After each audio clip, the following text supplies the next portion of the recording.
Listen to me carefully, because this message is not for every woman.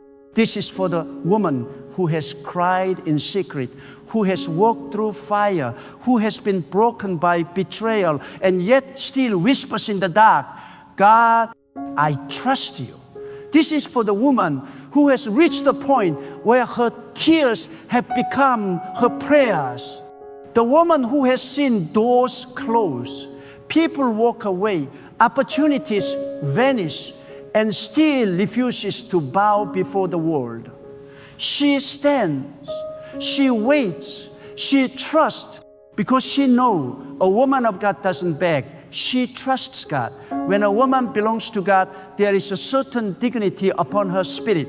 She may be wounded, but she does not collapse. She may be tested, but she does not compromise. She may lose everything the world promised her, but she does not lose her confidence in the one who holds everything in his hands.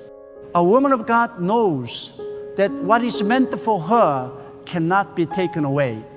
She knows that if God has written her destiny, no man, no circumstance, and no failure can erase it. So, when the world expects her to plead, to chase, to beg, she instead falls to her knees and speaks to God, not to people. She knows her help does not come from man. It comes from above. You see, begging comes from fear, but trusting comes from faith. When you beg, you are saying, I need someone to give me what I cannot live without. But when you trust God, you are saying, even if I lose it all, I will still be complete because I have God. That is the posture of a woman of faith. She does not live desperate for attention, desperate for validation, desperate for acceptance. Her soul is anchored in something far greater than human approval. Her spirit is fixed on the eternal. She does not need to fight for a seat at the table because she knows God can prepare a whole table for her, even in the presence of her enemies. There are women who think that to be loved, they must chase love. That to be respected, they must lower themselves. That to be seen, they must beg to be noticed. But a woman of God knows if it is from God, she will never have to beg for it. If it is aligned with the divine will, it will come with a peace, not pressure. If it is destined, it will not require humiliation. What comes from God carries grace, not desperation. What comes from God fits your spirit, not just your emotions. So stop begging people to stay. Stop begging life to give you what it has already denied, and start trusting that what left was not meant to destroy you, but to redirect you. There are seasons in a woman's life where everything she thought she needed begins to fall apart. Friendships end, relationships die, opportunities vanish. And she stands there wondering, why is this happening to me? But what she does not realize is that God is not punishing her, He is protecting her. God is not rejecting her, He is redirecting her. Because sometimes God has to strip away everything that is distracting you so you can learn that you never needed to beg the world when you already had the favor of heaven. A woman of God understands timing. She knows that what is delayed is not denied. She knows that silence from God does not mean absence. It means preparation. When others panic in the waiting, she praises in the waiting. When others run around trying to fix everything, she stands still and lets God fight for her. She does not beg people to notice her worth because she knows that God will send the right eyes to see her when it is time. She does not beg for love because she knows that when God is ready, love will find her already whole. She does not beg for opportunities because she knows God can open one door that makes up for every door that was ever closed. A woman who trusts God is a dangerous woman. She cannot be manipulated because her heart is not controlled by approval. She cannot be broken because her strength is not built on people. She cannot be defeated because she fights her battles in prayer, not panic. You may see her quiet, but she is not weak. You may see her alone, but she is not abandoned. She knows who walks with her. She knows who defends her. And that knowledge gives her peace that the world cannot understand. Sometimes God will take a woman through isolation just to teach her not to depend on human validation. He will let people ignore her. So she learns that she does not need their applause to fulfill her destiny. He will let doors close so she stops knocking on the wrong ones. He will let certain people betray her, not because he wants to hurt her, but because he wants her to see that not everyone deserves access to her spirit. That's when she learns begging keeps you trapped, but trusting sets you free. There's a beauty in stillness that only a woman of faith understands. When she stops chasing, she starts attracting. When she stops pleading, she starts receiving. Because the energy of trust is magnetic, it pulls divine order into her life. When she trusts God, she releases control. And in releasing control, she allows God to move freely on her behalf. She realized that begging says, I need to hold this together. But trusting says, God, you hold it all together. The moment she lets go of the need to control outcomes, she steps into divine flow. And in that flow, everything aligns. Some of you are still begging for things that are beneath your calling, begging for attention from people who don't value you, begging for love from hearts that were never meant to understand you, begging for opportunities that are too small for the destiny God placed inside you. It's time to stop begging and start believing. If you knew who you are in God's eyes, you would never chase anything again. You would realize that God never created you to run after crumbs when He has already prepared a feast for you. A woman of God walks differently.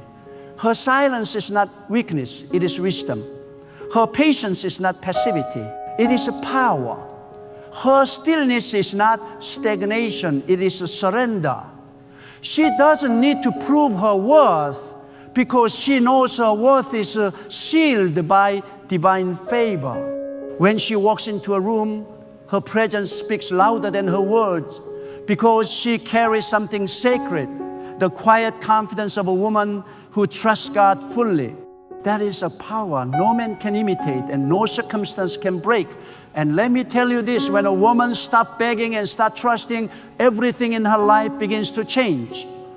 Her relationship changes, her energy changes, her decisions change. She stops trying to please everyone because she only seeks to please God.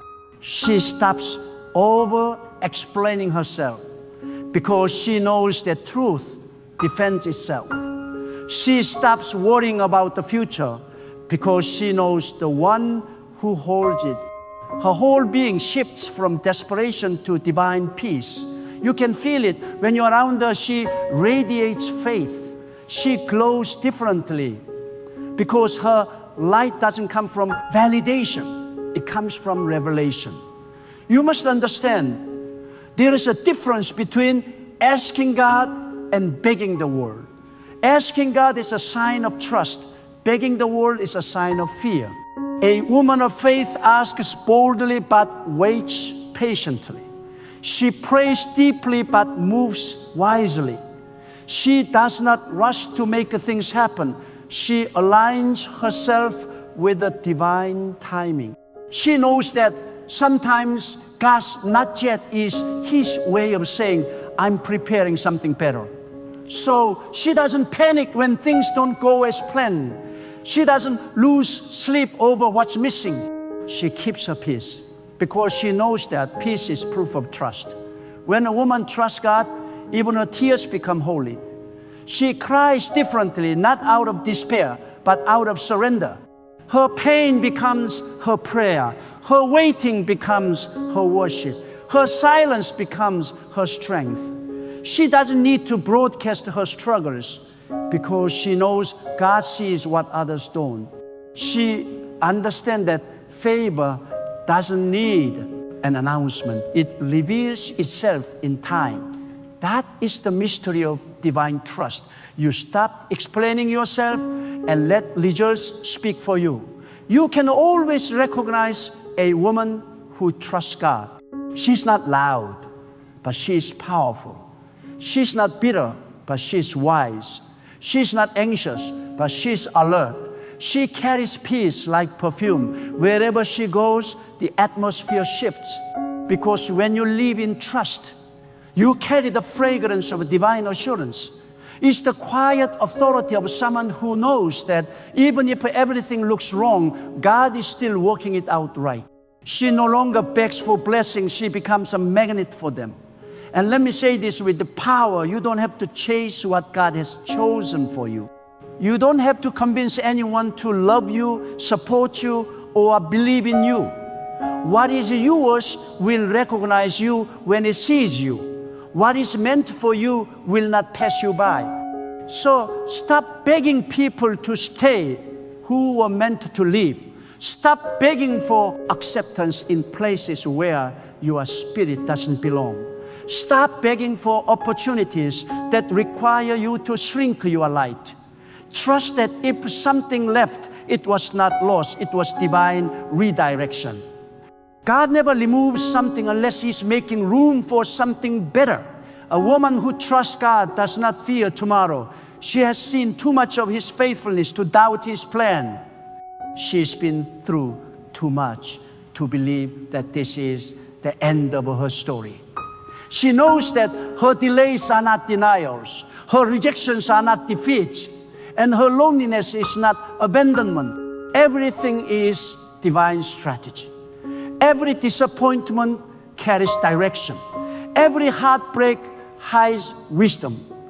She knows that in time, everything will make sense.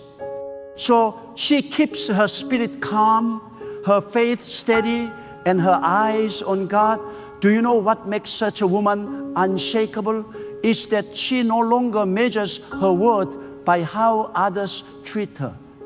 She measures her worth by what God says about her. She no longer reacts to rejection. She responds with redirection. She no longer gets offended easily. She has learned to rest in understanding. Because once you know that God is in control, you no longer fight for control. You simply flow in peace. Many of you are tired because you've been begging for things that cannot fill you.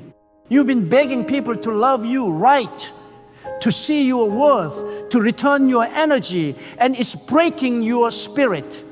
But God is whispering to you today, daughter, you were never meant to beg for what I can freely give. The moment you turn your eyes back to God, you realize that everything you were begging for was already inside you. Peace, strength, love, purpose. It was never lost. It was just buried beneath your worry. God is calling you to rise again, not as a beggar, but as a believer. There's a special kind of woman who can walk through fire and not smell like smoke, who can lose everything and still smile, who can cry through the night and wake up with gratitude in the morning.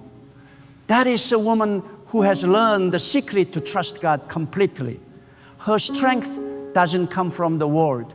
It comes from knowing that God is faithful. She doesn't need to beg for peace because peace lives within her. She doesn't need to beg for love because love flows through her. She doesn't need to beg for provision, because provision follows her wherever she goes. When she trusts God, she becomes a living testimony of divine favor. When a woman truly begins to trust God, something shifts inside her spirit that cannot be undone. Her perception changes, her decisions change, her emotional temperature changes. She stops reacting to everything around her because she has learned that not every battle deserves her energy.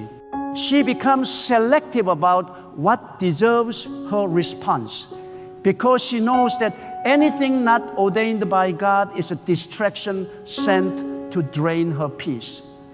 She begins to live with a holy restraint, not because she is weak, but because she has learned that her strength is better used in prayer than in panic.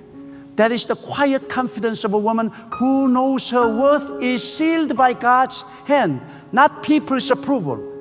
There comes a point when begging becomes beneath the dignity of a woman chosen by God. It is not arrogance, it is awareness. Awareness of who she is, awareness of who God is, awareness of what divine timing means. She no longer feels the need to chase after what belongs to someone else. She no longer envies the success of others. She no longer compares her path because she knows that her journey was never meant to mirror anyone else's. She understands that God has assigned her a rhythm, a pace, and a process. She moves when He says move, waits when He says wait, and rest when He says rest. Her heart is synchronized with heaven. That is why she can endure storms and still smile, because her peace does not depend on perfect conditions. It depends on perfect trust. A woman who trusts God becomes fearless in the face of uncertainty. When others see endings, she sees beginnings. When others see lack, she sees opportunity. When others are afraid to let go, she releases without hesitation, because she knows that when she lets go of what is fading, her hands become free to receive what is coming. This is not blind faith, this is a refined faith. It is the kind of faith that has been tested by disappointment, purified by pain, and strengthened by waiting. Trust is not born in comfort. It is born in surrender. A woman of faith does not beg because she has learned that God is never late. What looks delayed to her eyes is perfectly timed in God's plan. There are moments when life will test your faith so fiercely that you will be tempted to compromise your dignity. You will want to call back the one who left. You will want to chase after the opportunity that slipped away. You will want to plead for what once felt familiar. But hear this truth: if you must beg to keep it, it is not blessed. If you must sacrifice your peace to maintain it, it is not from God. Anything that requires you to lower your spiritual standard is not meant to remain. A woman who trusts God knows that rejection is redirection. She knows that closed doors are divine protection. She knows that what she loses in obedience, she will gain in favor. The world teaches women to chase attention, chase beauty, chase validation, chase success. But a woman of God knows that what you chase controls you. What you attract through alignment with God's will sustains you. The difference is peace. The woman who begs may receive something, but she will never rest in it. The woman who trusts may wait longer, but when her blessing arrives, it comes with peace that surpasses understanding. It fits her soul. It aligns with her purpose. It amplifies her light instead of dimming it. She doesn't need to manipulate outcomes because she lives under divine order. There is a sacred power in waiting silently before God. The world calls it inactivity. The Spirit calls it strength. Waiting is not weakness, it is warfare. While others rush, a woman who trusts waits strategically. She knows that patience is not just enduring time, it is aligning with the divine wisdom. She refuses to beg because she understands that begging demands from people what only God can provide. And she refuses to cheapen her value by asking humans for what heaven has already reserved for her. You see, when a woman begs, she is trying to control the narrative. But when she trusts, she allows God to write it. She stopped trying to fix what she never broke. She stopped trying to explain what only time will reveal. She stopped trying to prove her worth to those who are blind to it. She stopped trying to convince anyone to stay because she understands that loyalty cannot be purchased. It can only be inspired. And she stopped trying to make life happen faster because she knows that every divine promise carries a gestation period. There is a spiritual womb where blessings are formed. And if she tries to force them before their time, they will be premature. So she trusts the process. She prays while she waits. She worships while she works. She grows while she rests. That is the rhythm of divine womanhood. A woman who trusts God doesn't just survive seasons, she learns from them. Every delay refines her. Every disappointment strengthens her. Every heartbreak opens her eyes to deeper wisdom. She stops asking, why me? And starts saying, use me. She stops seeing pain as punishment and starts seeing it as preparation. She knows that every trial is shaping her into the woman she was destined to become. And when she finally stands on the other side of the storm, she realized that the struggle was not to break her, it was to reveal her. God was not testing her faith to humiliate her, but to elevate her. There are many women who live their lives begging for things that do not align with their purpose. They beg for love from hearts that are incapable of loving them. They beg for opportunities that require them to lose themselves. They beg for recognition in spaces that were never meant to honor them. But a woman who trusts God knows that not every gift is a blessing. Some gifts are traps in disguise. She has learned that discernment is greater than desire. She no longer prays for everything she wants. She prays for what God wants her to have because she knows that divine will always brings divine protection. The woman who trusts God also learns the art of silence. She no longer explains her journey to people who will never understand it. She no longer defends her peace to those who thrive on chaos. She no longer seeks closure from those who are not meant to be part of her story. Her silence is not confusion, it is confidence. Confidence that God will vindicate her. Confidence that truth always outlives lies.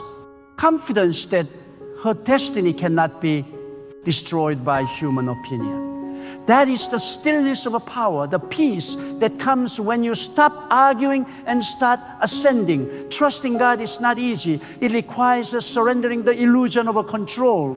It requires walking by faith when your emotions scream for evidence. It requires believing that God is working even when nothing makes sense. But a woman who has walked with God knows that His silence is not His absence. She knows that His no is open protection, and His delay is open direction. That is why she can face uncertainty with grace. Her heart may tremble, but her faith does not falter. She walks through darkness as if she already sees the light, because deep inside she knows God never fails the one who waits on Him. Sometimes trusting God means standing alone. It means being misunderstood. It means losing people who cannot walk at your pace. But that solitude is not a curse, it is sanctification. God isolates before He elevates. He hides before He honors. He teaches before He reveals. So when life feels silent, when your prayers seem unanswered, when you feel forgotten, remember this: God is not ignoring you. He is preparing you. Preparation is painful because it purifies. Trust requires purification of the heart, removing fear, ego, and doubt until all that remains is faith. The woman who trusts God glows differently. Her beauty does not come from appearance. It comes from alignment. Her confidence is not arrogance. It is awareness of divine favor. Her strength is not loud. It is steady. She moves with purpose because she is guided by wisdom, not impulse. She does not beg for validation because she has tasted peace, and peace is addictive. Once you experience the peace that comes from trusting God, you will never again settle for the chaos of chasing people. And that is where true power begins. A woman who trusts God cannot be controlled. She cannot be manipulated by fear because her faith is greater than her feelings. She cannot be deceived by appearances because she sees through the eyes of discernment. She cannot be intimidated by loss because she knows that what is taken from her was never meant to remain. Her power lies not in resistance, but in surrender. She surrenders her will to God, and in doing so, she becomes unstoppable. When you trust God, you begin to realize that the things you once begged for no longer move you. You stop craving what does not align with your peace. You stop chasing temporary satisfaction. You stop needing constant reassurance because you are full of faith, full of purpose, full of divine contentment. Begging comes from emptiness. Trusting comes from fullness. When you live in fullness, you no longer approach life with a desperation. You approach it with a gratitude. Every sunrise becomes a reminder that God is still faithful. Every challenge becomes an opportunity to witness His power again. A woman who trusts God is not easily shaken by the opinions of others. She knows that critics are proof of progress. She knows that gossip is confirmation that she is being elevated. She does not fight rumors. She lets her results speak. She does not respond to mockery. She lets time vindicate her. Her spirit is too focused to be distracted, too wise to be provoked, too secure to be offended. This maturity is not learned in comfort. It is learned in communion with God. When you spend time with God, you begin to reflect His calm. You begin to move with quiet authority because you realize that the power that sustains you does not come from outside. It flows from within. And when such a woman speaks, her words carry weight because her tongue is guided by wisdom, not emotion. She speaks peace, and peace follows. She speaks truth, and darkness flees. She speaks life, and things begin to bloom again. This is what happens when a woman stops begging for outcomes and starts trusting the one who creates outcomes. She becomes a vessel of divine expression. Her life becomes a message. Her presence becomes a prayer. Her actions become a reflection of divine order. Let it be known, a woman of God who trusts is unshakable. She may cry, but she rises. She may stumble, but she stands again. She may lose, but she never quits. Because her faith is not built on feelings, it is built on foundation. And that foundation is God, unchanging, eternal, and faithful. There are moments in a woman's journey when trusting God will not feel easy, nor will it feel fair. There will be nights when our prayers echo in silence, and mornings when our strength feels thin. Yet this is where faith matures, not when everything is clear, but when she chooses to walk through the fog, believing that God still sees. A woman who trusts God does not need every answer.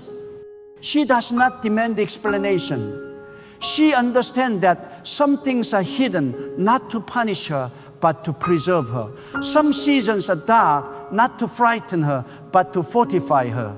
When she cannot trace God's hand, she still trusts His wisdom. Trust is not built in the light. It is forged in the dark. It is in those unseen places where God tests what she truly believes. When the comfort disappears and the applause fades, will she still whisper, "I know you are good"? When nothing moves, will she still move in obedience? When her plans crumble, will she still believe in purpose? That is the measure of a true woman of faith. She does not beg God to remove her storm. She asks for the strength to stand through them, because she knows that the storms are not signs of abandonment, but instruments of refinement. Every trial is a classroom where she learns the language of divine trust. When she trusts God, she begins to see beyond the surface. She understands that life is not random, it is orchestrated. Every encounter, every delay, every detour is part of a divine composition. What looks like chaos to her eyes is often perfect design in God's sight. She no longer complains about what left her. She blesses it because she realizes that if God allowed it to end, it was necessary for her growth. Sometimes God will remove people not because they are evil, but because they cannot travel to the next level with you. Sometimes He will close doors not because you failed, but because you succeeded in what that door was meant to teach you. The woman who trusts God stops questioning every ending. She starts thanking Him for new beginnings disguised as loss. Trust gives her freedom from fear. Fear is the currency of the world, but faith is the currency of heaven. Fear makes you beg. Faith makes you rest. When fear governs you, you live in panic, always thinking you will miss your moment. But when faith governs you, you understand that your moment cannot miss you. You stop running after opportunities and start preparing for them. You stop chasing people and start becoming the version of yourself that God can bless. Because when your heart is aligned, blessings are magnetized to you. They come not because you beg, but because you are ready. A woman who trusts God carries herself differently. She moves with grace even when misunderstood. She speaks with calm even when provoked. Her presence carries peace because she has been with God in secret places. Her confidence does not come from perfection, but from presence, the presence of God that surrounds her wherever she goes. She does not need to shout to be heard. Her spirit already speaks. She does not need to prove her power. Her silence already declares it. Because the woman who has surrendered everything to God has nothing left to fear. There are many who will not understand this kind of peace. They will think she is careless because she doesn't panic. They will think she is detached because she doesn't chase.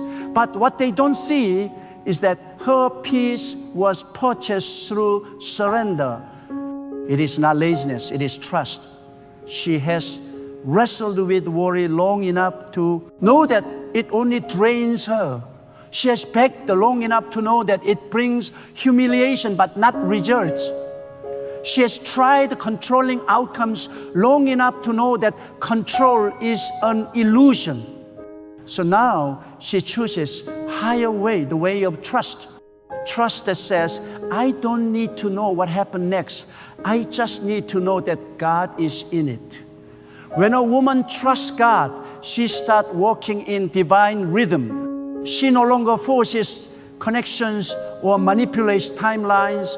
She understands that rushing is the language of anxiety, while resting is the language of faith. She refuses to hurry God. She knows that anything forced by fear will crumble, but anything built on faith will last. She is patient, not because waiting is easy, but because she knows who she is waiting on. She knows that God's timing is not just perfect, it is protective. If it hasn't happened yet, it is because He is still shaping her, preparing her, or shielding her from something that would have harmed her spirit. Sometimes the greatest act of trust is to do nothing, to stop striving, to stop explaining, to stop fixing, and to let God move. The woman of God learned that rest is a form of worship. Stillness is not passivity, it is confidence. It is saying, I have done my part, now I trust God to do His. This posture of surrender brings miracles because it removes interference. When you stop touching what only God can handle, divine order begins to flow. This is why the woman who trusts God seems to experience sudden breakthroughs. It is not that her prayers were louder, it's that her faith was quieter, steady, sure, unshaken. Trust transformed the way she sees herself. No longer does she identify by what she lost. No longer does she define herself by who left. No longer does she shrink to fit in places too small for her destiny. She realized that her value was never up for debate. Begging once made her forget her worth, but trusting has restored it. Now she knows she was never meant to beg for love because she is love when she is aligned with God. She was never meant to beg for peace because peace is her birthright. She was never meant to beg for purpose because her very existence is proof that she was created with intention. A woman who trusts God stops asking, who will help me? And starts saying, God is helping me. She stops saying, what if it doesn't happen? And starts saying, it will happen if it's meant to. She stops saying, I don't have enough, and starts saying, God is my source. This shift in language is a shift in power because words spoken in faith carry authority. When she aligns her tongue with the divine truth, her entire environment begins to respond. Her home, her relationship, her career, her body, everything starts to reflect her trust. Because faith is not just something you feel, it is something you speak, live, and embody. Every woman who trusts God carries a testimony. She can look back at the time she thought she wouldn't survive and smile, because she sees now that even in her breaking, God was building. He was pruning away what could not prosper in her next season. He was teaching her the difference between needing and trusting. Needing says, I can't live without it. Trusting says, I will live better when God decides what I truly need. She realized that something she begged for would have broken her. Some people she prayed to keep would have destroyed her peace. Now she thanks God for unanswered prayers because she understands that unanswered prayers are often answered in a higher form, protection. And when this understanding matures inside her, she becomes unrecognizable.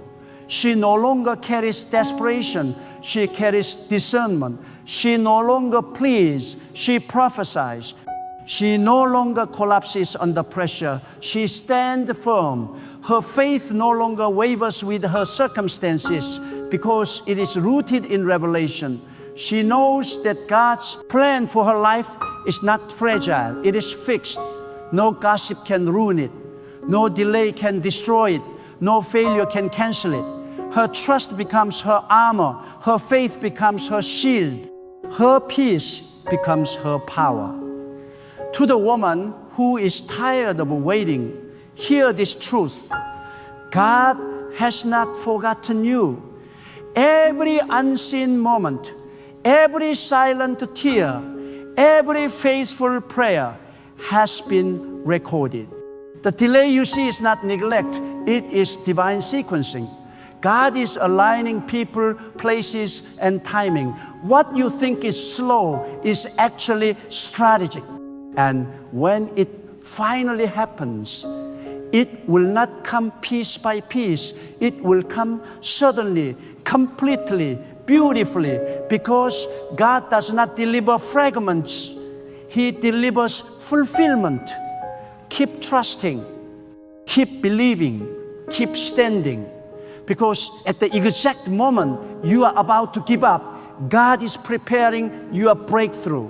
When a woman walks in this level of trust, she becomes a light to others. Her peace becomes contagious. Her faith becomes a mirror for others to see what is possible. People begin to ask her, "How are you so calm?" And she smiles because she knows calm is the natural byproduct of complete trust. She has built her life on the unshakable foundation of God's faithfulness. And because of that, nothing external can destroy her internal stability. She has learned that begging might move people, but trusting moves heaven. And once heaven moves, nothing on earth can resist. A woman who trusts God lives with expectancy, not anxiety. She wakes up knowing that something good is always being prepared for her. She no longer worries about who left her life or what didn't work out. She wakes up each morning saying, "God, I trust you today." That one sentence becomes her anchor. It steadies her emotions. It silences her fears. It aligns her thoughts. She begins her day with faith and ends it with gratitude. And slowly she realizes that this peace, this calm, this strength is what she had been searching for all along. Not another person, not another opportunity, but the deep security of knowing that her life is held firmly in God's hand. And so she no longer begs the world to see her. She let her light speak. She no longer begs to be chosen. She knows she already is. She no longer begs for validation. She knows her worth was settled before the foundation of the earth. She is a woman who walks by faith, led by peace, and sustained by trust. A woman who knows that her greatest weapon is not her tears, it is her surrender. And a woman like that cannot be defeated.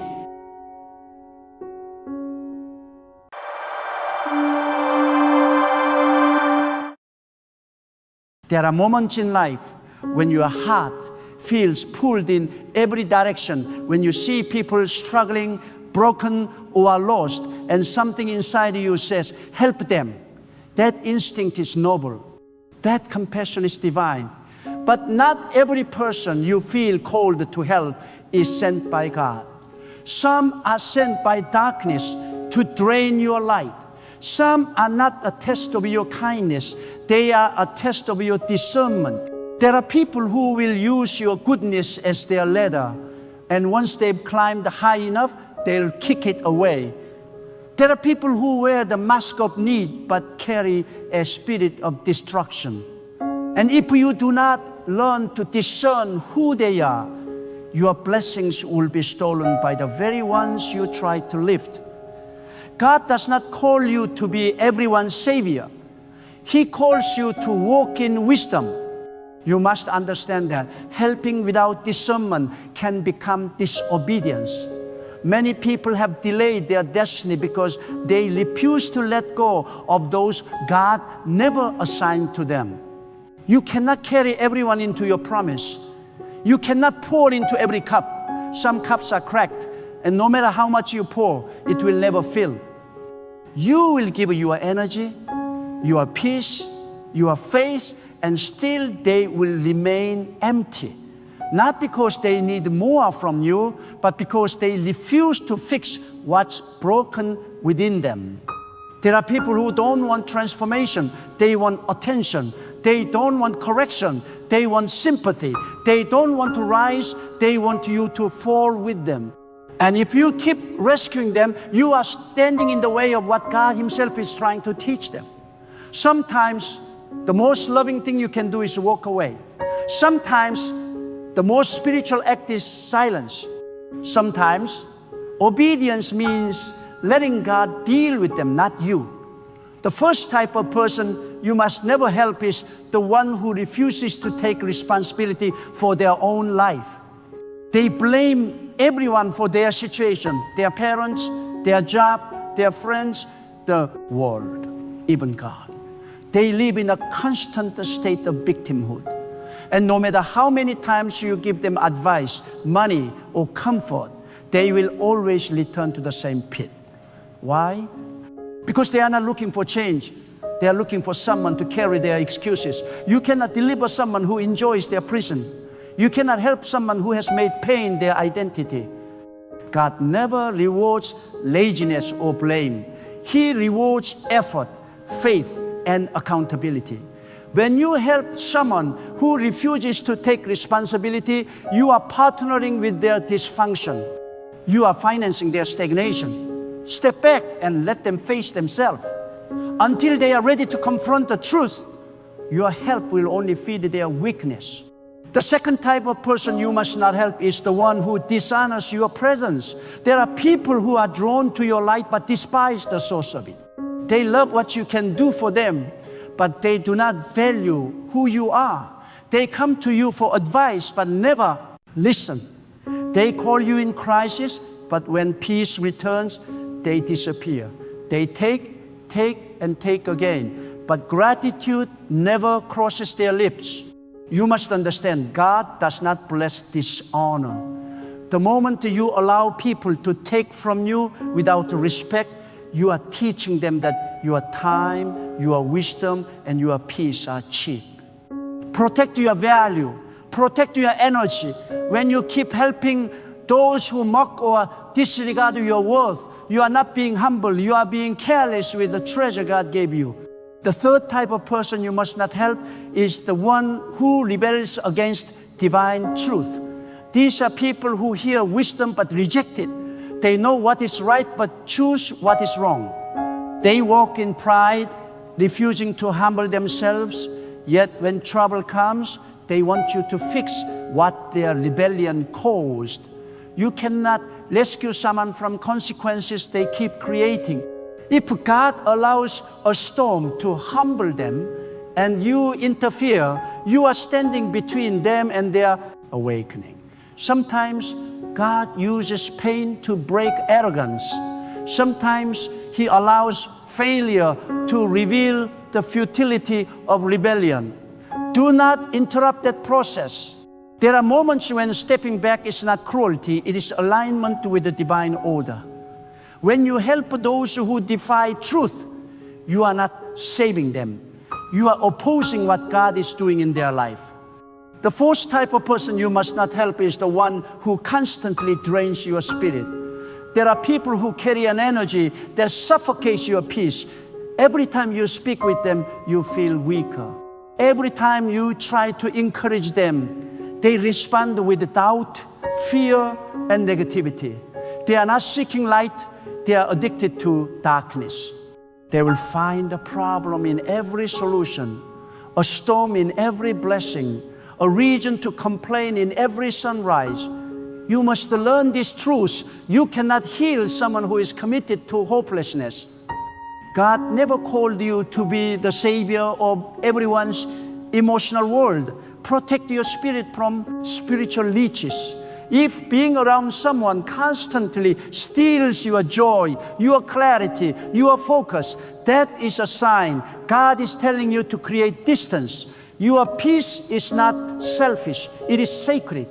The fifth type of person you must not help is the one who uses manipulation disguised as need. These are the ones who cry when they want control, who act broken to make you feel guilty, who twist kindness into obligation. They study your compassion and use it against you. They know you hate to see people suffer, so they will act like they cannot survive without you, not because they truly need you, but because they fear losing your attention. Understand this clearly. Guilt is not guidance. If you are helping someone because you feel pressured, not because you feel led, that is not God, that is manipulation. The enemy often enters through emotional guilt. Stand firm in discernment. You owe no one access to your energy if their motives are deceitful. Real love never manipulates. True. Need never controls. The sixth type of person you must not help is the one who envies you. They smile when you're near but secretly compete with you. They act like your friend but secretly hope you fail. When you succeed, they grow silent. When you struggle, they suddenly reappear. These are dangerous souls because they carry hidden poison. Their envy is not always spoken, it is spiritual. You will feel it. Every time you help them, something within you feels uneasy. That is your inner spirit warning you. This connection is not pure. Do not ignore that signal. Helping someone who envies you is like feeding a snake. No matter how kind you are, one day it will bite. Love them from afar. Pray for their healing, but do not share your plans, your vision, or your heart with them. God removes some people from your path, not because they are bad, but because they cannot handle your destiny. The seventh type of person you must not help is the one who resists the growth. They have been given opportunity after opportunity, but they remain the same. You advise them, you pray for them, you open doors for them, yet they never walk through. Why? Because growth requires humility. Growth requires the willingness to change, to learn, to be uncomfortable. And these people are addicted to comfort. They want blessings without transformation, promotion without discipline, miracles without obedience. You cannot drag someone into maturity. You cannot give motivation to a soul that has chosen stagnation. Every time you try to carry them, you are slowing yourself down. Some people do not need another chance. They need to feel the weight of their choices. Let God handle them. Your assignment is not to keep them comfortable, but to stay aligned with the divine purpose. Helping others is sacred, but helping the wrong people can become a curse. God never designed you to be drained, used, or manipulated. He designed you to operate in wisdom. There is a time to give, and there is a time to walk away. There is a time to support, and there is a time to be still. Discernment is not coldness, it is protection. When you follow God, He will teach you when your helping hand becomes a hindrance. Many people pray for strength, but God's strength often comes through separation. He removes certain people so your energy can return, your peace can rise, and your faith can breathe again. When you stop helping those He did not send you to, doors open, blessings flow, clarity returns. The same time you once wasted trying to fix people becomes time you use to fulfill your purpose. You must understand there is a difference between being kind and being careless. True kindness has boundaries. Even God sets limits. He gives freely, but not without order. He forgives, but He also corrects. He blesses, but He also withdraws from the ungrateful. If the Creator Himself uses discernment in mercy, so should you. Sometimes the hardest act of obedience is to stop helping someone you love, because love often blinds discernment. But remember, love without wisdom becomes distraction. If helping them keeps you anxious, confused, or exhausted, that is not divine love. That is spiritual manipulation. Real love releases. When God says release, real love trusts that letting go is not cruelty, it's alignment. There are people whose lives will never improve because they always have someone rescuing them from consequences. Do not play the role of their deliverer. If they fall, let them rise through experience. If they fail, let them find strength in reflection. The greatest lessons often come through pain, not comfort. And if you keep rescuing them, you are denying them the very experience that could transform them. Helping without boundaries does not make you godly. It makes you unwise. You are not called to carry the entire world, only what God placed in your hands. When you start saying no to the wrong people, you are saying yes to divine direction. Do not fear being misunderstood. People who benefit from your lack of boundaries will always call you selfish when you stop serving their agenda. Let them talk. Let them go. You answer to God, not to human opinion. God will always test your heart through people. Some will be genuine assignments. Your help will heal them. Others will be distractions. Your help will drain you. Pray for discernment daily. Ask God, who is my assignment and who is my distraction? Because the wrong connection can delay your entire destiny.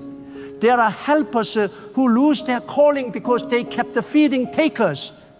There are dreamers who never built their vision because they kept saving people who refuse to change. Your destiny deserves your focus, not your exhaustion. You are not created to be everyone's solution. You are created to walk in divine purpose. And purpose requires separation. Do not let guilt keep you in relationships God has already ended. Do not let emotion keep you attached to people who only bring confusion. Your peace is your sign. If helping them keeps stealing your peace, God is showing you that your assignment there is over. When you stop helping those who resist growth, who disrespect your value, who manipulate your kindness, or who envy your progress, you make room for divine alignment. You create space for the right people, the ones who value your presence, who multiply your peace, and who help you rise higher in faith and strength. Helping is holy, but helping the wrong person is disobedience. Be wise with your compassion. Guard your energy.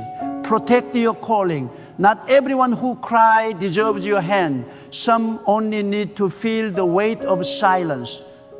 Not everyone who asks deserves your time. Some only want your attention, not your wisdom. Pray before you give. Listen before you move. Discern before you act. For every person you are meant to help, there will always be another sent to distract you. When you finally learn this truth, your life will shift. You will stop chasing approval and start walking in purpose. You will stop trying to save everyone and start building what God placed inside you. And as you walk in this divine clarity, you will discover that peace is not the absence of problems. It is the presence of order. God's order. When God begins to elevate your life, He will also begin to expose the people who cannot go with you. That is not punishment. It is protection. God will start showing you who truly stand for you and who only stand near you for their own benefit. Some people come into your life not as blessing, but as barriers. They are not there to support your mission. They are there to drain your focus. And if you do not separate when God shows you the truth, you will lose time, peace, and divine momentum. Helping the wrong people can blind you to the right ones. That is why discernment is one of the highest forms of wisdom. You cannot walk in divine favor and still ignore divine warning. There are people who disguise themselves as humble when in truth they carry hidden pride. They act like they need you, but deep down they resent that they do. These are the ones who pretend to be teachable, but the moment you correct them, they withdraw. You pour into them, yet they secretly measure your flaws. You try to guide them, but they use your words to compete with you. This kind of person is a danger to your peace. Do not mistake false humility for faith. True humility listens. True humility honors correction. True humility does not pretend to learn while waiting to surpass you. When you help such people, you are not lifting them. You are empowering deceit. Let them walk their own path. God will teach them what your words could not. You must understand that God allows certain people to fail, not because He delights in their downfall, but because He wants them to wake up. Pain can be a stronger teacher than advice. Some people will never grow until the comfort of dependency is taken away. If you keep cushioning every fall, they will never learn to stand. Sometimes God's mercy is disguised as distance. When He tells you to step back, it's not because He wants you to stop caring. It is because He wants your caring to stop interfering. There is a difference between compassion and interference. Compassion says, I want you to rise. Interference says, I'll carry you so you don't have to. God does not build the strength through rescue. He builds it through responsibility. There is also the type of person who mistakes your kindness for weakness. They think that because you are gentle, you can be used. They think that because you give easily, you will never stop. But God is not mocked. The one who takes advantage of kindness is not fooling you. They are provoking divine correction. Never feel guilty for walking away from those who abuse your heart. God does not reward those who tolerate manipulation. He rewards those who honor truth. When you stop allowing yourself to be used, you are not being cruel, you are being obedient, because your purpose is sacred.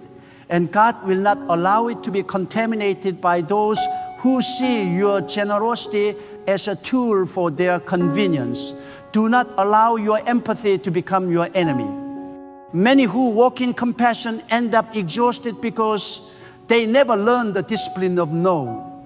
The word no can be an act of worship when it protects what God has entrusted to you. Every no to distraction is a yes to your destiny. There are people who will make you feel guilty for choosing peace over chaos. But remember, your peace is not negotiable. If your presence brings calm, but theirs brings confusion, you already have your answer. God does not call you to keep walking into storms you were once delivered from. Sometimes the test is not whether you can love, but whether you can let go.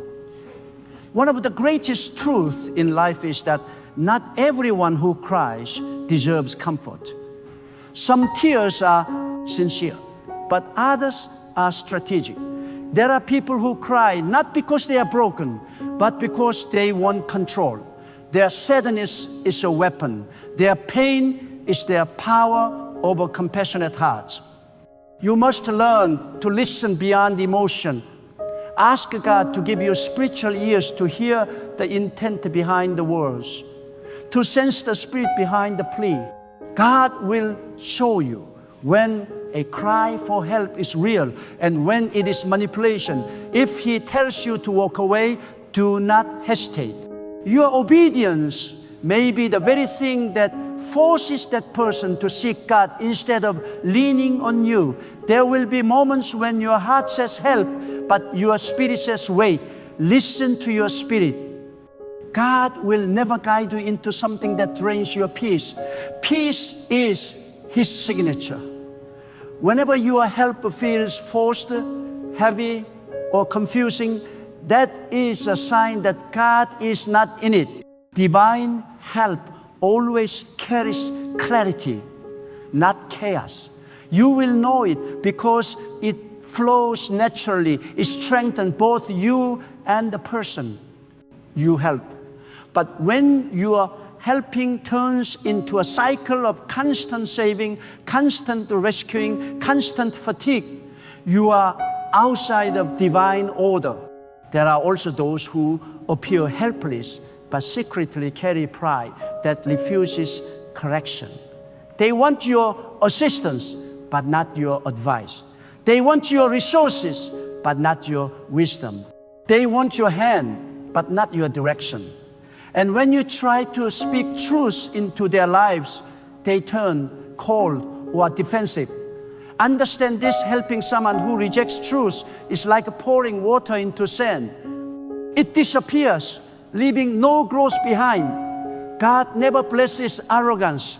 And when you help someone walk in pride, you align yourself with their downfall. Step aside.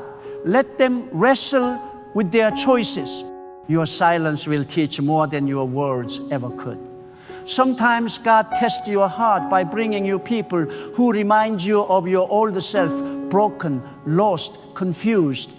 You will feel compassion because you've been there. But discernment will remind you that not everyone who shares your pain shares your path. You cannot save everyone who struggles the way you once did. Some must walk through their own wilderness. You may feel their pain deeply, but that does not mean you are called to carry it. Even in compassion, there must be boundaries. For if you become consumed by another's chaos, you will lose your own clarity. There are also those who want your help, but not your peace. They want your energy, but not your alignment. They will drain you, distract you, and then disappear when you are empty. You will wonder why you feel spiritually tired after being with them. That is because they are not aligned with your divine purpose. Their spirit resists your peace. And the moment you stop feeding them, they turn against you. Do not take that personally. That is proof that your light exposed their darkness. When people react negatively to your boundaries, it is because they benefited from your lack of them. Helping others is noble, but when it becomes endless repair, you must ask, am I doing this for God? Or am I doing this to feel needy? Because sometimes the desire to help comes not from divine assignment, but from emotional attachment. The desire to fix can be a disguised form of pride, the belief that you can do what only God can. Release that burden. You were never called to be anyone's savior. You were called to be a vessel, nothing more, nothing less. A vessel must pour when God says pour, and stay still when God says still. If you pour without permission, you empty yourself in places that will never value your oil. Many people fail to reach their next season because they are busy maintaining others who refuse to move. Every time you carry someone who has no intention of walking, you delay your own journey. You must choose obedience over attachment. Sometimes love means saying, I care for you, but I will not carry you. That statement does not make you heartless, it makes you wise. For even divine love operates in order. God helps those who move in faith, not those who live in excuses. There are seasons when God will call you to isolation, not as punishment, but as purification. He removes the voices that keep you dependent on human approval. He cuts off relationships that confuse your discernment. In their silence, you will learn to hear Him clearly. You will see how much of your helping was driven by fear. Fear of being rejected, fear of being misunderstood, fear of being seen as unkind. But when you walk with God, you realize that obedience is greater than approval. If your heart is right with God, you need not explain your decision to anyone. The people you help should bring peace to your soul, not heaviness to your spirit. If their presence constantly disturbs your focus, they are not your assignment. Real connections are mutual. They uplift, they strengthen, they inspire. But toxic ones are parasitic. They take and never give. They promise loyalty but deliver confusion. They talk of unity but sow division. Helping them is like watering weeds. They grow quickly, but they choke the garden of your purpose. Guard your garden. Guard your peace. Guard your spirit.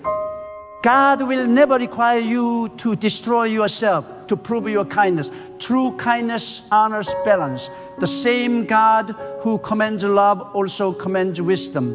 You must learn to see beyond emotion and act from discernment.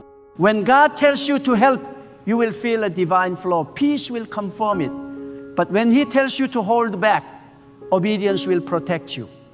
Every no spoken in alignment with God saves you from 100 battles later. There will be times when the people you refuse to help will accuse you of being selfish, arrogant, or cold. They will twist your silence into betrayal. But do not be moved. Let them speak. Let them misunderstand. You are not responsible for their perception. You are responsible for your obedience. When you stand firm, when you follow the quiet voice of God rather than the loud cries of manipulation, you step into spiritual authority. You will find yourself lighter, freer, and more peaceful than ever before. And soon you will see why God removed certain people. Because the moment you let them go, doors you never imagined will open. Energy will return. Ideas will flow. Your spirit will breathe again.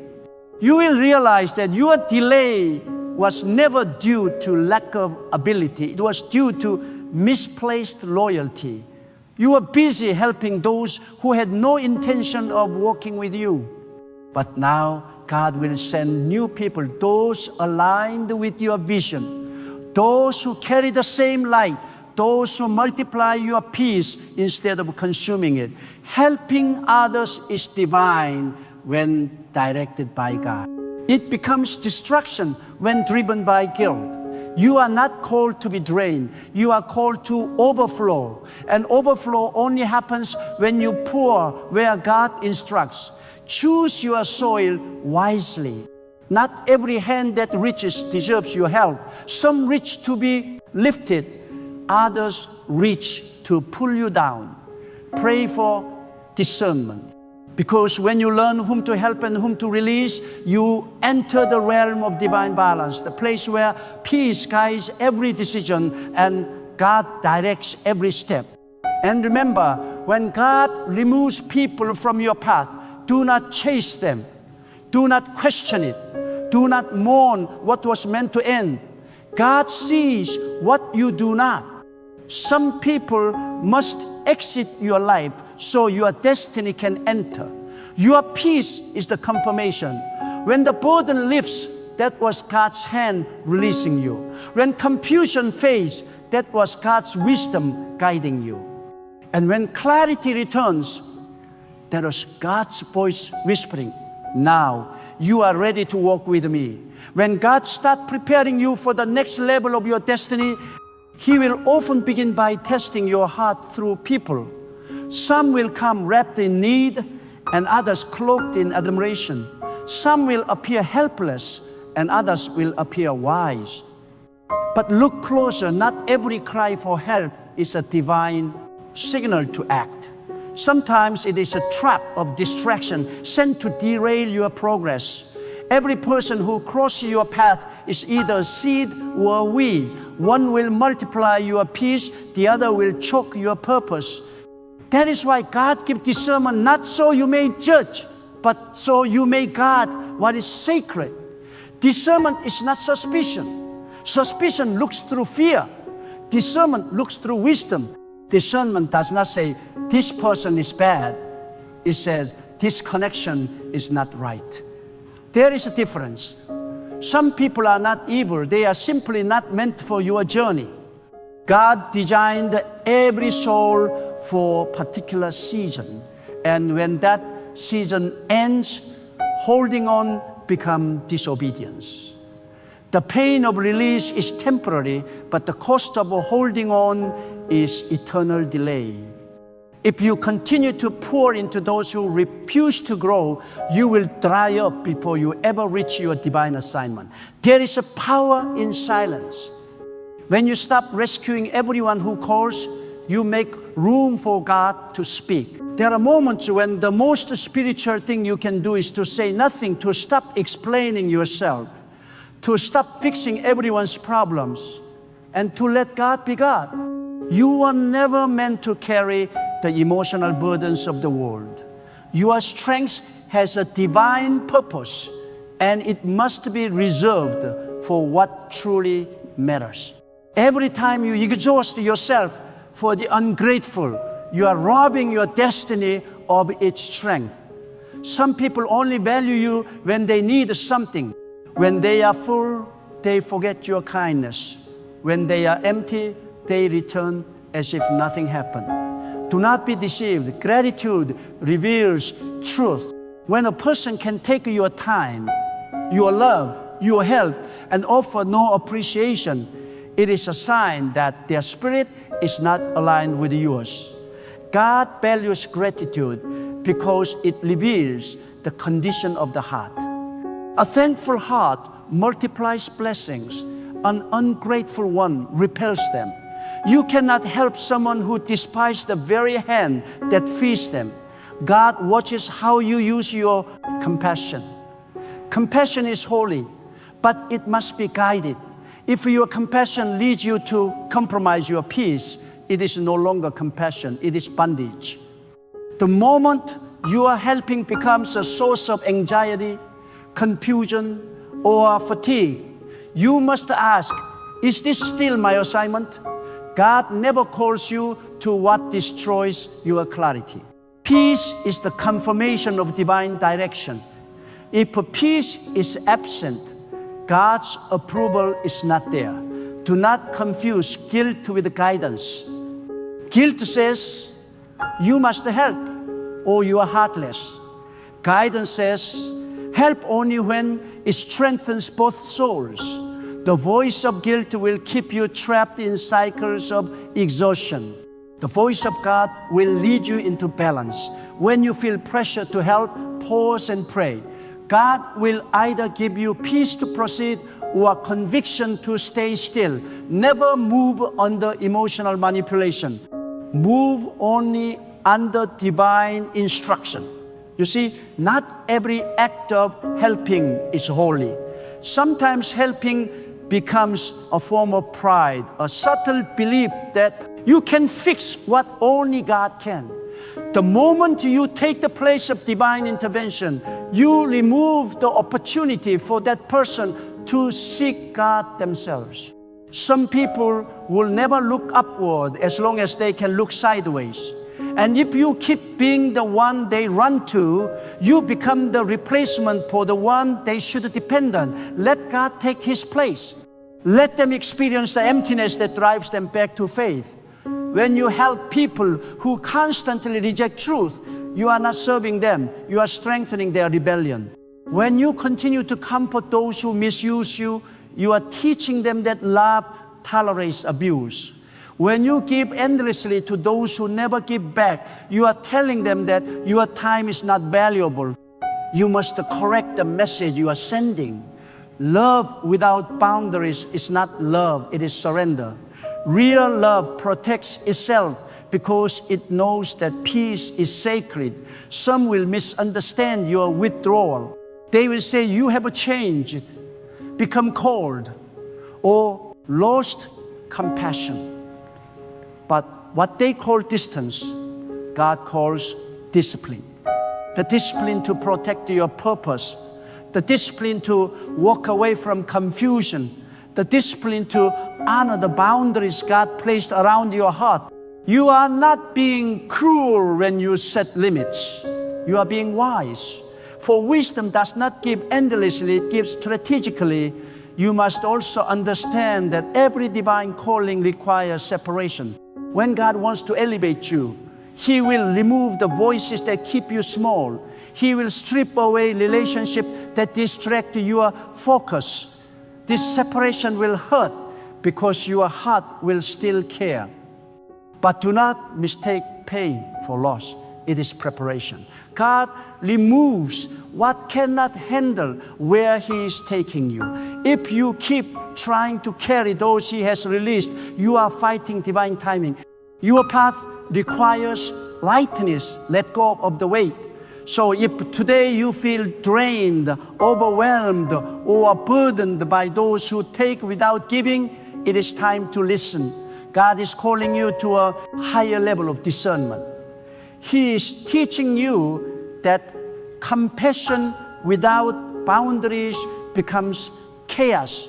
He is inviting you to rest, to realign, to trust that saying no is sometimes the most spiritual act you can perform. And when you finally learn this truth, when you master the art of helping with wisdom, not emotion, you will discover the peace that passes understanding. You will walk lighter, love purer, and give smarter. You will no longer fear saying no, because you will know that your obedience is your offering. You will see that you do not need to be everything for everyone. You only need to be faithful to what God asks of you. In that place of divine order, your life becomes a vessel of balance and power. You will help those who are ready, guide those who are humble, uplift those who are sincere. And for the rest, you will trust God to handle what your hands cannot. That is true wisdom. That is true strength. That is divine peace, the kind of peace that cannot be taken, only protected. And in that peace, you will finally see that helping everyone was never your purpose. Walking in obedience to God's direction was always your true calling.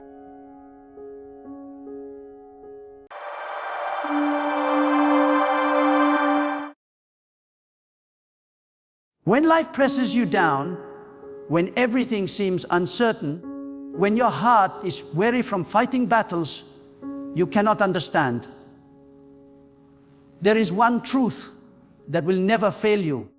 Put everything in God's hand.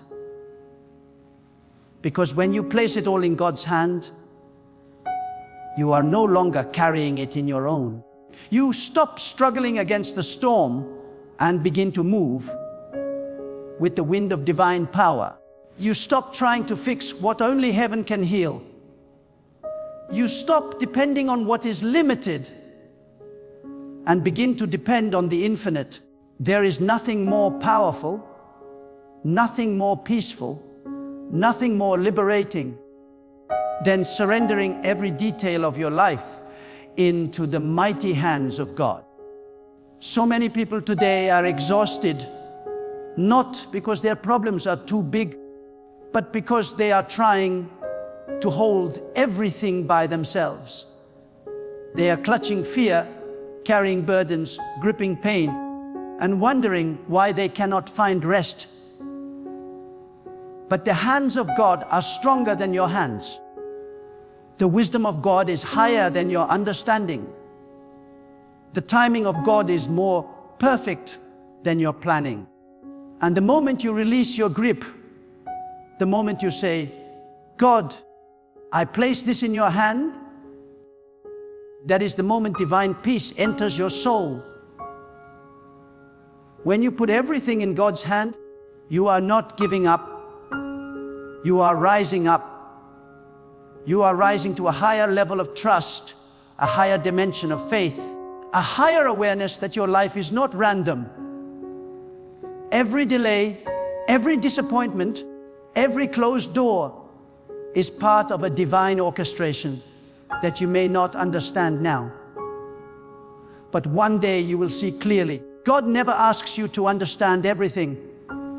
He asks you to trust Him in everything.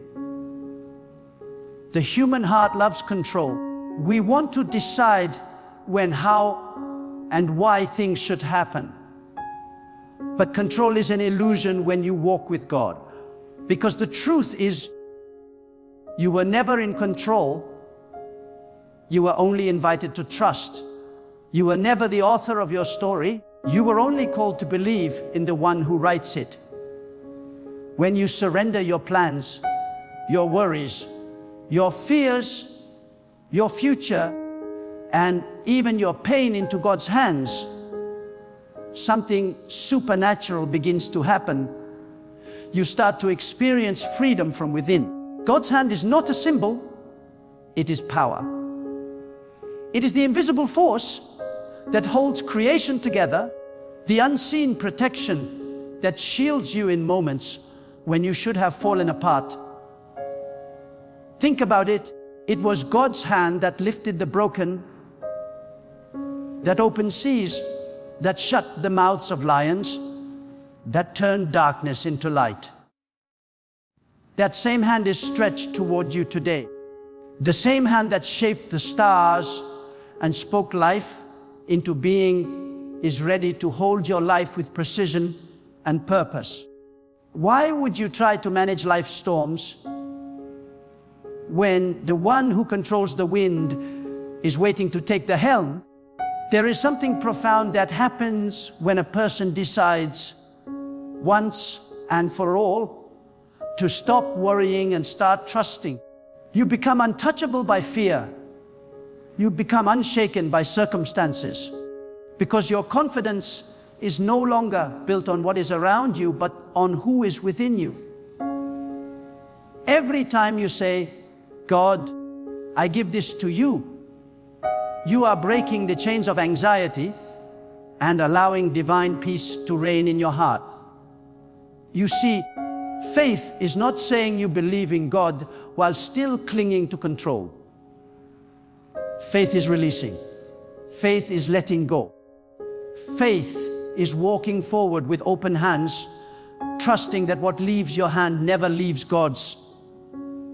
Many people pray, but few truly surrender. They speak words of trust, but deep inside, they still hold on. But when you truly place something in God's hand, you stop checking to see if it's still there.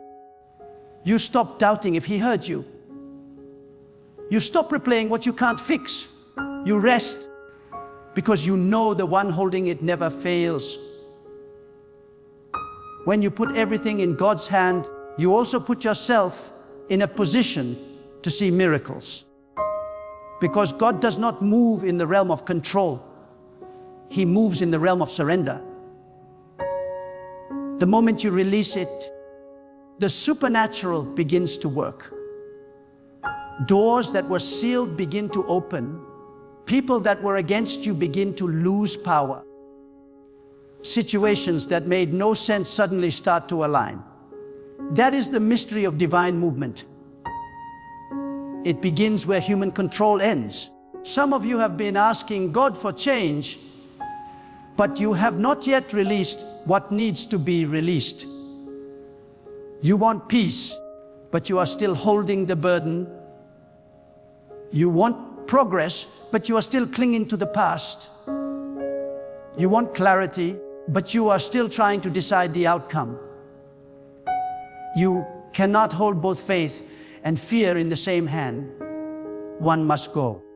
And when you choose faith, you are choosing to put it all in God's hands. Look at your life right now. Every unanswered prayer, every fear, every waiting season, God is saying, will you trust me? Not halfway, not with conditions. Not only if things go your way, but completely. Because trust that is conditional is not trust. It is negotiation. And God does not negotiate with fear. He destroys it with power. When you put everything in God's hand, you are declaring that you believe He knows what is best, even when you don't. You are confessing that His way is higher, His timing is better, and His wisdom is perfect. You are stepping out of the limited realm of your own reasoning into the limitless realm of divine orchestration. You are saying, God, even when I don't understand, I know you are working. Even when I don't see it, I know you are moving. Even when I am weak, I know your strength is enough. There is something beautiful about watching God work after you've let go, because He never wastes your waiting. Every delay becomes divine preparation. Every hardship becomes holy shaping. Every loss becomes a hidden setup for something greater. But none of this can happen while your hand is closed.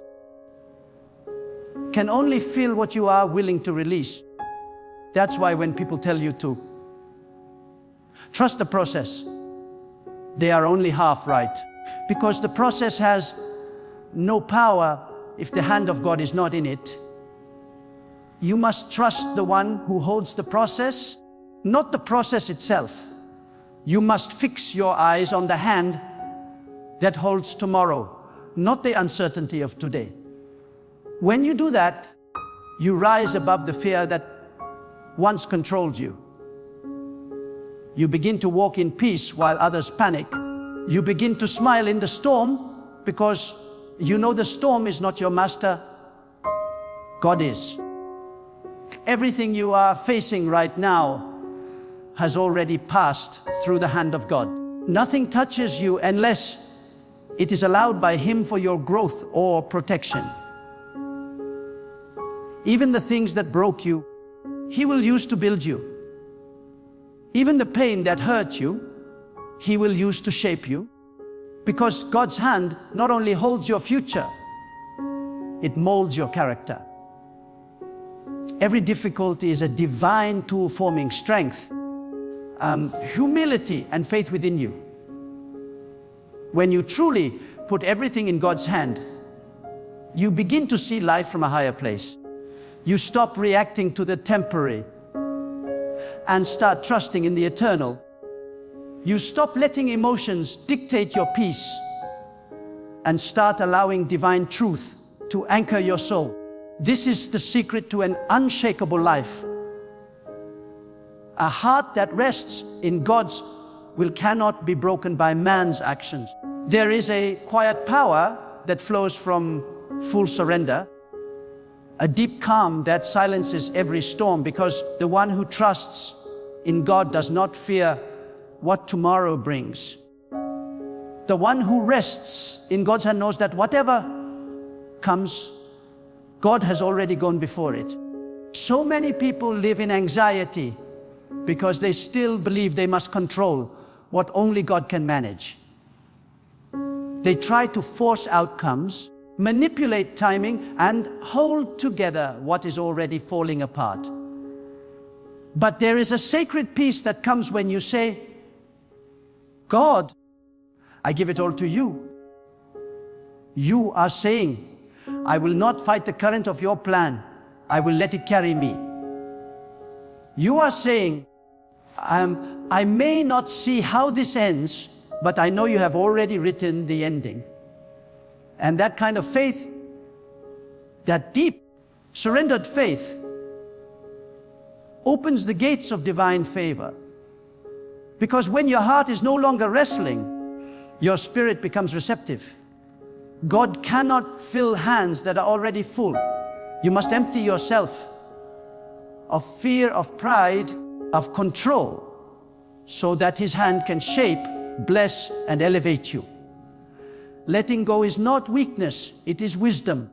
It is the wisdom of knowing that your understanding is limited, but God's is infinite. It is the strength of knowing that even in silence, God is speaking. Even in stillness, God is working. When you rest in that truth, you stop chasing after what is fading and start standing firm in what is eternal. Many people ask, how can I trust when I don't know what's next? The answer is simple. You trust because you know who holds what's next. You trust because you believe that God never loses control. You trust because every time you have fallen, His hand has lifted you again. Trust is not built on clarity, it is built on faith. You may not know the path, but you know the hand that guides you. You may not see the destination, but you know the one who created the map. When you place your journey in God's hand, even detours lead to destiny. There will be moments when it feels like everything is falling apart. When doors close, when friends turn away, when opportunities disappear, do not panic. Those are not signs of abandonment. They are signs of alignment. God removes what hinders your path so that He can replace it with what fulfills your purpose.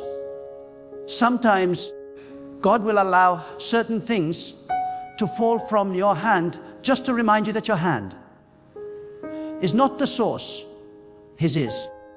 He takes away only to give you what is greater. And though you may not understand it now, one day you will look back and thank Him for every no. Every delay, every unanswered prayer. You see, when you put everything in God's hand, you are also putting yourself in a place of transformation, because surrender does not just change your circumstances, it changes you. It breaks your pride, strengthens your humility, and deepens your faith. It teaches you to live with open hands and a soft heart. It turns you into someone who no longer fears loss, because you have learned that what is meant for you will never pass you by. That is the confidence that comes from divine trust, knowing that nothing good can slip through God's fingers. There is a divine mystery in the way God works. Often, He will strip away your safety nets so that you can finally see that His hand has been holding you all along. He will close every door you're trying to force open until you turn to Him and say, I can't do this without you. And in that moment, when you finally let go, when your soul whispers, I surrender, the atmosphere of your life shifts. What you could not make happen in years, God can do in moments. Because when you give God complete control, miracles are no longer optional. They are inevitable. Putting everything in God's hand does not mean life will be free from trials. It means you will walk through them differently. You will no longer panic in uncertainty because you know the outcome belongs to Him. You will no longer fear failure because you know that even if you fall into His hands. You will no longer compare your journey to others because you trust that what God has written for you cannot be taken by anyone else. You will live with a stillness that cannot be shaken because your peace no longer depends on what happens around you, but on who reigns above you. There is no greater wisdom than knowing when to release control. Some hold on to people that God is trying to remove. Some hold on to plans that God is trying to redirect. Some hold on to pain that God is trying to heal. But healing begins the moment you release. When you finally open your hands, you make space for divine restoration. God cannot pour new blessings into hands that are clenched in bitterness, fear, or resistance. But when you say, God, I trust your timing, your will, and your purpose, you align your life with His flow, and what once felt like chaos begins to make sense under divine order. The truth is, every time you try to take control, you interrupt what God is doing. You delay what was meant to happen naturally.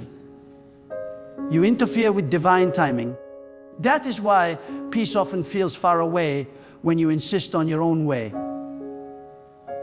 But when you let go, when you put everything in His hand, life begins to flow again. You start to see how every delay was protection. You start to realize that every unanswered prayer was a hidden blessing. You start to feel that every loss was making room for something greater. Because God never withholds what is good. He only withholds what is not aligned with your divine purpose. Faith means trusting God's hand even when you cannot trace His movement. It means believing that He is guiding your steps even in darkness. It means knowing that every season, whether joyful or painful, is necessary for your growth. Nothing in your life is wasted when it is placed in God's hand. Every failure becomes wisdom. Every heartbreak becomes strength. Every waiting season becomes preparation. When you understand that, you stop asking why and start declaring, thank you, God, for choosing me for this lesson. Putting everything in God's hand also means surrendering your identity, your ego, your desire to prove yourself. Because when you live for human approval, you are always at the mercy of people's opinions. But when you live for God, you are free. You no longer chase validation. You stand in conviction. You no longer worry about who sees your worth. You know your worth is already secured in divine eyes. When your life is in God's hand, you no longer perform. You simply live, led by peace, guided by wisdom, and sustained by unseen grace. The more you trust God, the lighter life becomes. You stop trying to force things that were never meant to be. You stop arguing with people who are not part of your path. You stop panicking when things shift unexpectedly. Because you realize, if it's in God's hand, it's safe. If it's in God's hand,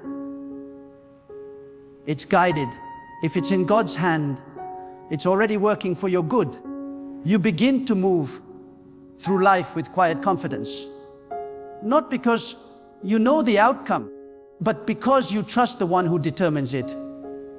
And here is the truth: the moment you let go is the moment you rise. Because surrender is not defeat. It is alignment. It is saying, God, you lead, I will follow. And when you do that, your entire atmosphere begins to change. Your energy becomes peaceful. Your decisions become wise. Your heart becomes calm. And your mind becomes clear. You no longer act out of fear, because fear has no place where faith reigns. You no longer fight for control, because control has no meaning where God is already in charge. God's hand is not passive. It is alive, active, and all-powerful. It is the hand that lifts you when you have fallen, that shields you when you are attacked, that guides you when you are lost. It is the same hand that writes your destiny with precision, ensuring that every chapter of your life fulfills its divine purpose. So when you put everything in God's hand, you are not losing control. You are placing it in the safest, most powerful, and most loving control that exists. When you put everything in God's hand, you begin to understand that peace is not found in the absence of problems, but in the presence of divine control. Real peace does not come from having a perfect life. It comes from knowing a perfect God. You could be surrounded by storms and still have calmness in your heart when you know who holds the wind. You could be standing in uncertainty and still feel anchored when you know that every detail of your life rests in the palm of divine wisdom. This is the secret strength of those who walk with God. They may be shaken, but they are never shattered. They may cry, but they never collapse, because they know that nothing can fall apart when it is held together by the hand of God. Many people misunderstand surrender. They think surrender means giving up on effort, but surrender means giving effort a direction. It means that instead of working in your own strength, you allow your energy to flow with divine purpose. You still act, but you act in peace. You still plan, but you plan in faith. You still move, but you move under divine guidance. To put everything in God's hand does not mean you sit back and wait. It means you walk forward without fear, trusting that every step you take is already seen and guided from above. When you begin to live like this, you no longer measure success by outcomes. You measure it by obedience. You stop asking, did this go my way? And start asking, did I stay in God's way? Because when your decisions are led by the divine, even delays carry blessings. When you are in God's timing, even what looks like loss becomes gain. When you are in alignment with divine will, even confusion has meaning. This is why those who trust in God are never truly disappointed, because they understand that even when things don't go according to their plan, they are still going according to God's plan. There will be moments when God asks you to release what you love most. He will test your heart, not to break you, but to free you. He will remove attachments that have become idols. He will ask you to place your ambitions, your relationships, your reputation, your fears, all of it into His hand. And in that moment of surrender, your soul is purified. You begin to realize that you were never meant to possess anything permanently. You were meant to be a steward of what belongs to God. The moment you give back to Him what was never truly yours, you are set free from the chains of attachment. Let me tell you something powerful. The hand of God is never late. You might think you have missed your opportunity, that your time is over, that what you hoped for will never come to pass. But God does not operate by human clocks. He is not bound by deadlines or pressured by seasons. His timing is precise because His wisdom is perfect. When you think it's too late, God says, I am just beginning. When you think it's over, God says, watch me make a way. You see, what is impossible for you is effortless for Him. What you struggle to understand, He has already written into your destiny. That is why putting everything in His hand is not a risk. It is the safest decision you will ever make. If only you knew how many things God has already saved you from. The accidents that never happened, the betrayals that were exposed, the failures that were redirected. Because His hand was upon you. You don't always see it, but every time you trust, He acts. Every time you let go, He moves. Every time you choose faith over fear, His unseen hand begins to align the details of your life in ways you could never imagine. You don't need to see it to believe it. Faith is believing that even in silence, God is speaking. Even in stillness, God is working. Even in confusion, God is guiding. Putting everything in God's hand also means accepting that not everything you desire is meant for you. Sometimes God will withhold something not because He is punishing you, but because He is protecting you. You might think a certain path or person is perfect, but God sees beyond what you can see. He knows what will destroy your peace even if it looks beautiful right now. So when something doesn't go your way, instead of asking, why? God, start saying, thank you, God, for protecting me from what I cannot see. That is true faith, to trust divine wisdom, even when it contradicts human desire. The more you grow in faith, the more you understand that surrender is not a one-time act, it is a daily choice. Every morning you must wake up and say, God, I place this day in your hand.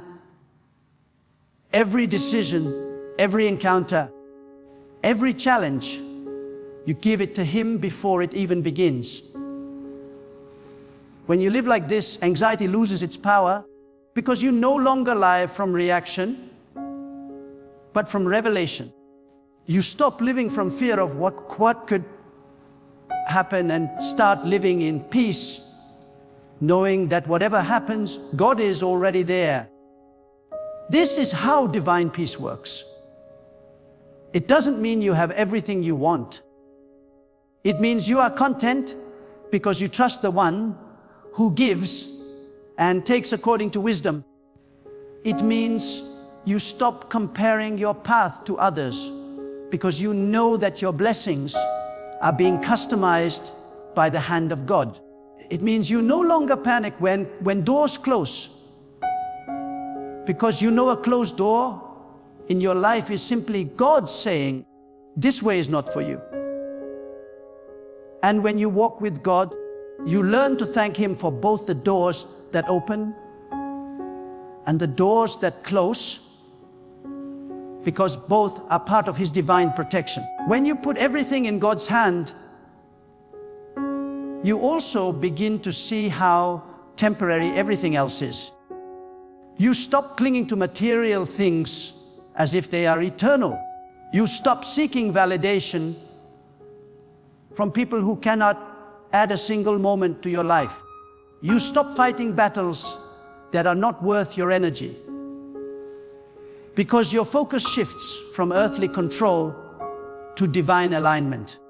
You begin to live with the awareness that everything you have, your health, your breath, your opportunities, are gifts on loan from God, and that awareness creates humility. It makes you more grateful, more patient, more peaceful. There is a divine rest that comes when you finally stop trying to force what is not meant to be. You realize that what God has prepared for you cannot be taken by anyone else. You realize that no human hand can block a door that God's hand has opened. You realize that no amount of effort can make something succeed if it's not in divine timing. When that truth settles deep into your spirit, you stop striving and start flowing. You stop chasing and start attracting, because everything that is yours will find you when your life is aligned with the will of God. The storms of life will still come. The winds will still blow. But when you have placed your life in God's hand, you will not be moved.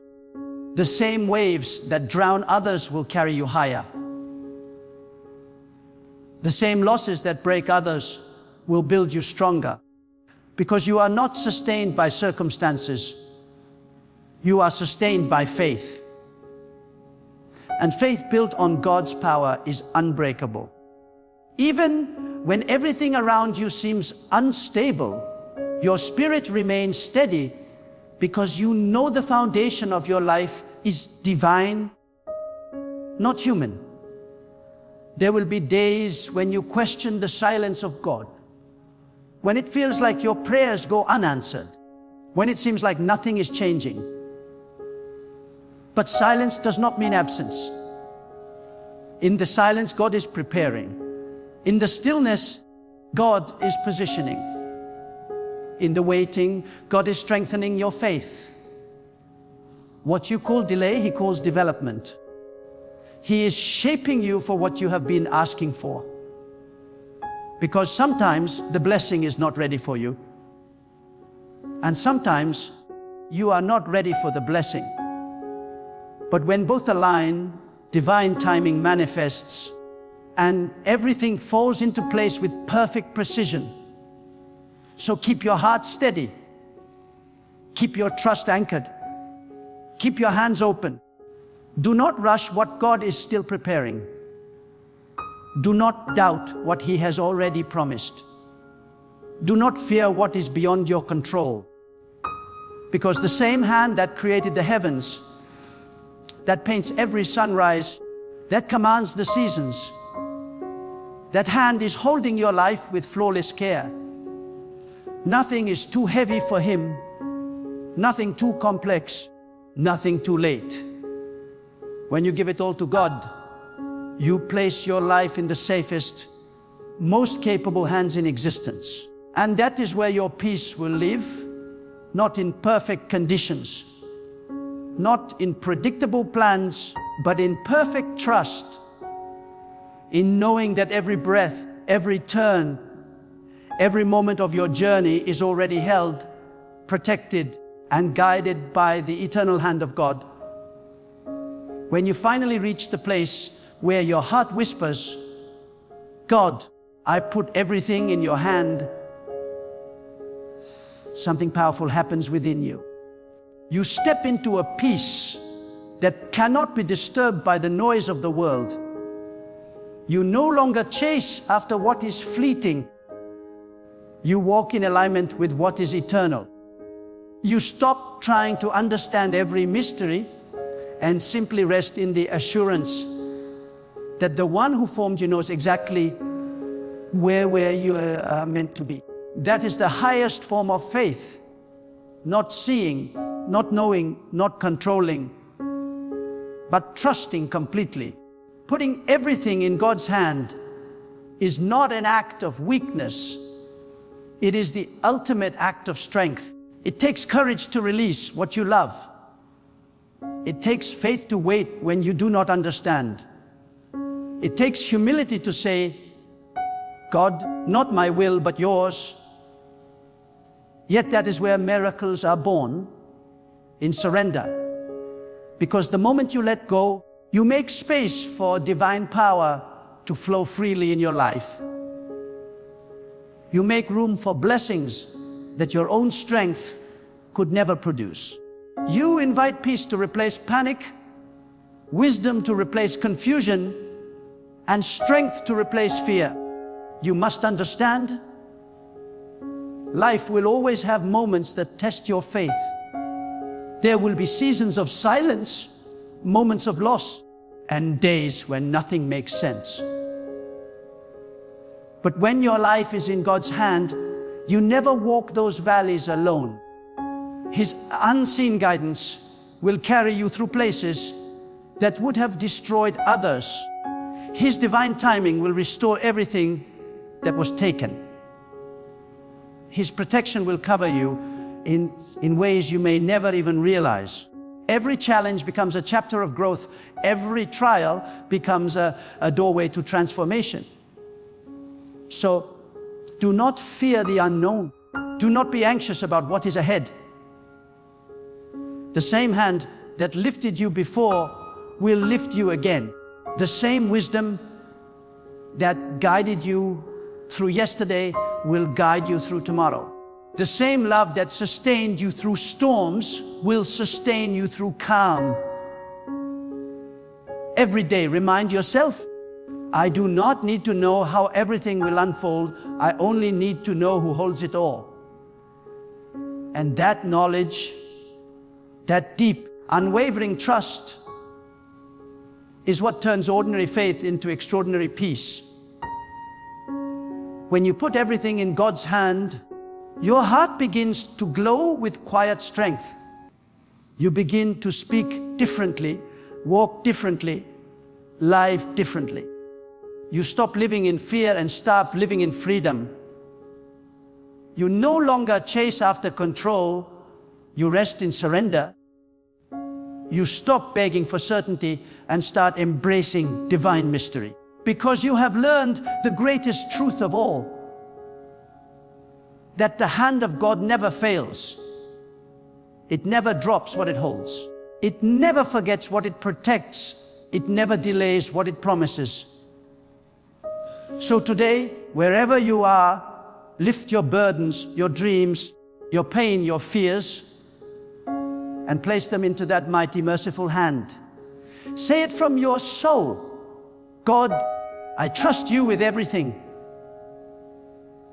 Then breathe deeply and let peace wash over you. Because once it's in God's hand, it's already handled. Once it's in God's hand, it's already protected. Once it's in God's hand, it's already working for your good. That is the power of true surrender. To live each day with open hands and a trusting heart, knowing that you are not carrying life alone.